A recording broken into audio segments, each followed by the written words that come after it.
You're going into your first competitive Monster Jam World Finals to get the first fan question. What is your most looking forward to?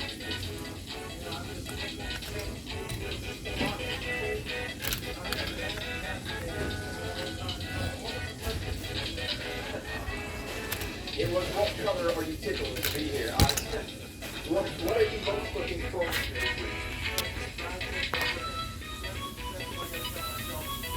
Chances of taking home the win? Man, ever since I got in that zombie truck, I felt so well with it. We have so many fans in the pit like, they're like, man, zombie's my favorite truck. And all that, and just snapping it up. And when you hit the floor, no matter what kind of war fan you are, you see a bunch of zombie numbers. And that's what really cleans me up. You can't really hear a whole lot of people. One thing to do is like, just get zombie arms. When I see the zombie arms out there, I'm gonna go and try my best. Tim, do you feel like you have a lot to live up with that two-rotating nickname? Yeah, a little bit, Ashley Sanford actually kind of gave me that nickname this year. It's pretty cool. I love having that nickname. I love hearing it, and it's only one attempt, so yeah, I got a lot of pressure on me, and I just want to, last year I was a back, so I'm honored to do that, but I'm really honored Excuse me. to be part of this, and I'm gonna try to get in that top 3. We'll see it. You can do something conservative, try to do combo moves like we do all year, or just try something completely crazy and hope that it works out and maybe get that win. And that's kind of the battle I'm going with back and forth right now. Is do something conservative and hope everyone else kind of keeps up, or be crazy and be the hero. I don't know. We'll see. I'm gonna make my decision right now. We're on the floor. Adam, you're back in Graves into the legend again this year. Tell us what that truck is.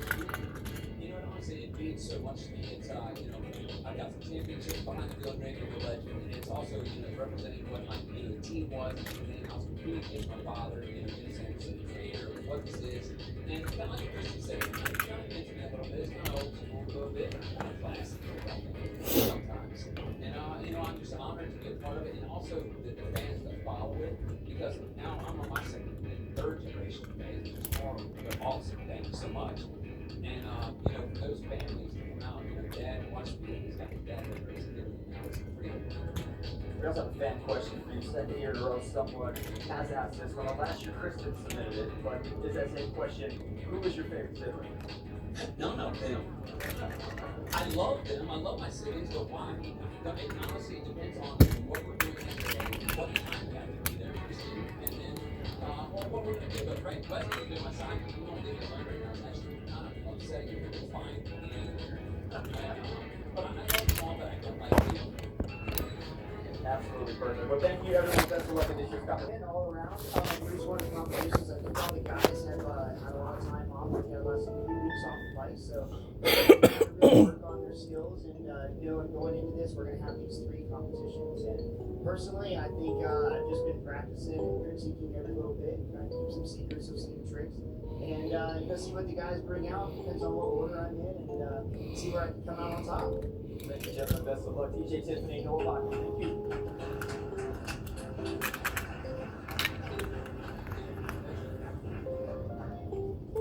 While our fans attending Monster Jam World Finals will still score our competitors in 2-wheel skills and freestyle competitions, Monster Jam has gathered a panel of 3 expert judges who will each provide scores. Those scores will be averaged into 1 expert judge's vote. Continuing with the breakdown from last year, in order to keep consistency with scoring across both lines of competition, the expert judges score will count 75% of the driver's score, with the remaining 25% coming from the fans in the stadium. This year, we're also expanding this format to our newest competition, Monster Jam Freestyle Mania FMX Championship, where we will have 1 expert judge contributing 75% of the rider score and fans contributing the other 25%. Our Monster Jam expert judges were previously announced during our World Final Selection Show, so please welcome to the stage, 14-time Monster Jam World Finals champion, Lifetime Achievement Award winner, professor of Monster Jam University, and soon to be newest Hall of Famer, Tom Banks.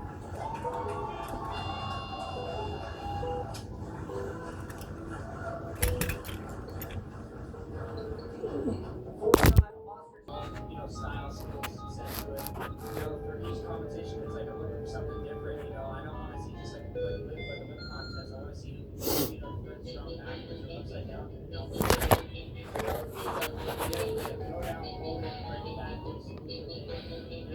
right shirt. Same thing how it's why travel, travel all over the world, right? All us here, keep the sisters and runs all the way out, right? They look really good, flash, and you come back, nice and smooth. And then, when you go into the next trade, kind of like TJ mentioned, that's some hanging off the right upside down, flipping around backwards, hanging off it one way or another. There's so many factors that come into it, so being partial about it, it's pretty hard to do.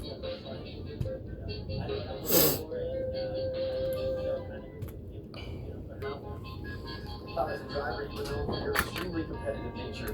How do you think that will translate now that you're an expert judge this year? Oh yeah, I hate to lose. It's world championships.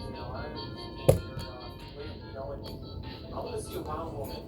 Every time I win the world finals, I always wanted to do something. If I didn't win, it was the fans were like, "Man, I just want to talk to this crazy kid for so that's what I'm really looking forward to. Is I want to see the biggest wild moment. I want to see somebody just do something that just blows my mind. So I'm pumped. And let's talk about the responsibility that comes with the weight of contributing to someone becoming a world finals champion.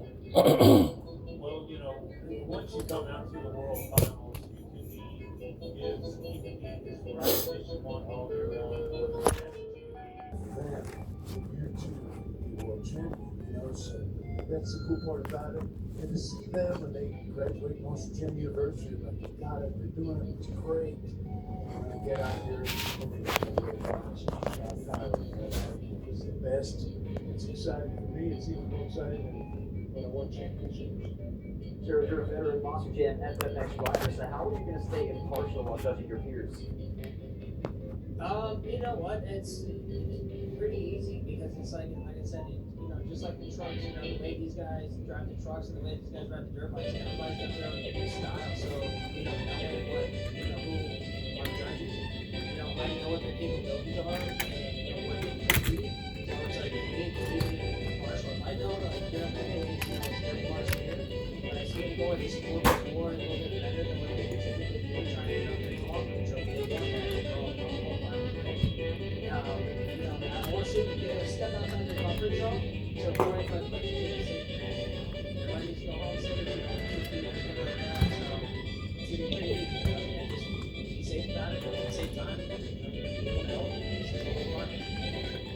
All right, Tom and Dennis, last year you entertained the Masters with an amazing story about Tom having posters of Ben on his walls growing up. So, any other stories you can share about your rivalry and friendship?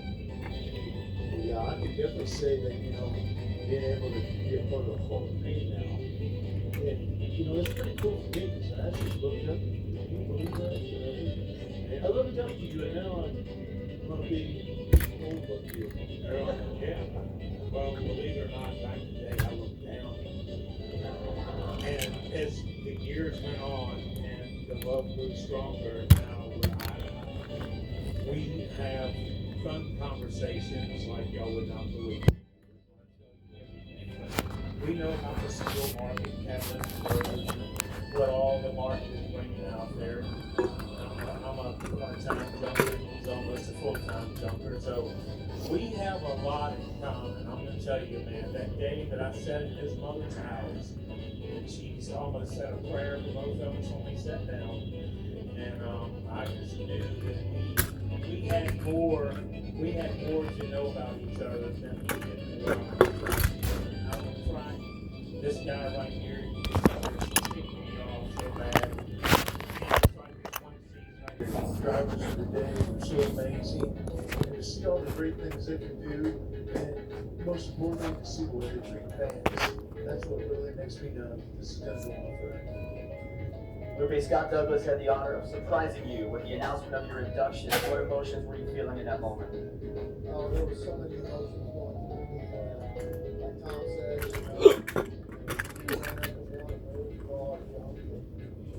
we're able to pay the bills and able to leave the real job and be a Monster Jam driver, and it all culminates to this being inducted into the Hall of Fame. 25th year for El Toro Loco. It was just, I was all over the place. emotionally, mentally. It brought back a lot of memories, a lot of nightmares. But you know, it's a great honor. Truly humbling. Nightmares ain't no Man, joke. pushing me to this point. I always used to say, whatever I'm gonna go out and try to do, it's either gonna look good if I can pull it off, or it's gonna attract the people, and I'm gonna know what I was really wanting to do anyway. As you mentioned, this is also the 25th anniversary year of El Toro Loco. The trophy was built in 2004 when you were the Monster Jam World Finals co-champion in freestyle alongside your fellow inductee. Did you ever expect El Toro Loco to become the iconic truck that it is today? You know, I never really had a plan. When Monster Jam came to me and they pitched the idea for El Toro Loco, it was a 1-year trial thing. And I knew that 1 year I was going to have to go out and do some Hot Wheels. I used to go up in the stands a day or two before.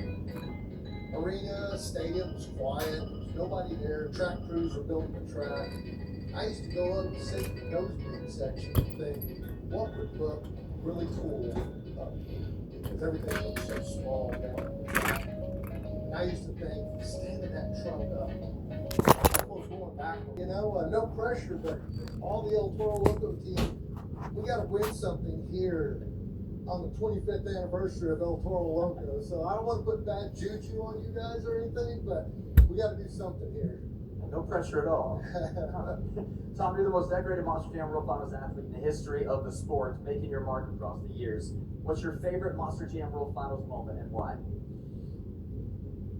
Oh man, you know, it's pretty cliche. There's so many, but I don't know. I think it just might have been that one run where, you know, Neil drove Max D out, put him on top of that fountain. Everybody thought it was me, and it was like World Finals 7. Taking people from a high to a low, back to a high. You know, when Neil went out there, there was only about 3 people in the entire building knew that was going to happen. Neil robbed up there on top of the concrete pad, you know, pile of concrete. We had the fountain in the middle.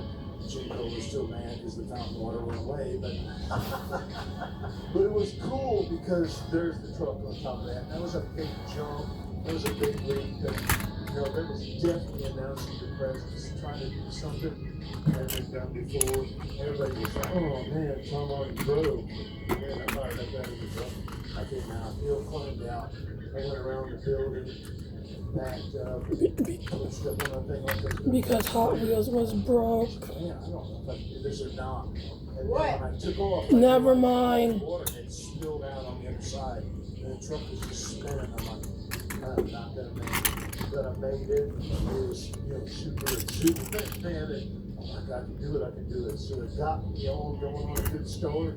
And you know, there's gonna be a lot of competitors here trying to start their freestyle. Something that they can keep it going. That was really cool. It was a cool moment. It's definitely one of my favorites. Well, once again, congratulations to you both. We're looking forward to celebrating you this weekend. Ruben will officially be inducted into the Hall of Fame tomorrow, and Tom's ceremony will be Saturday, both during trackside. Once again, please give it up for Hall of Famer Tom Metz and Lupe Souza.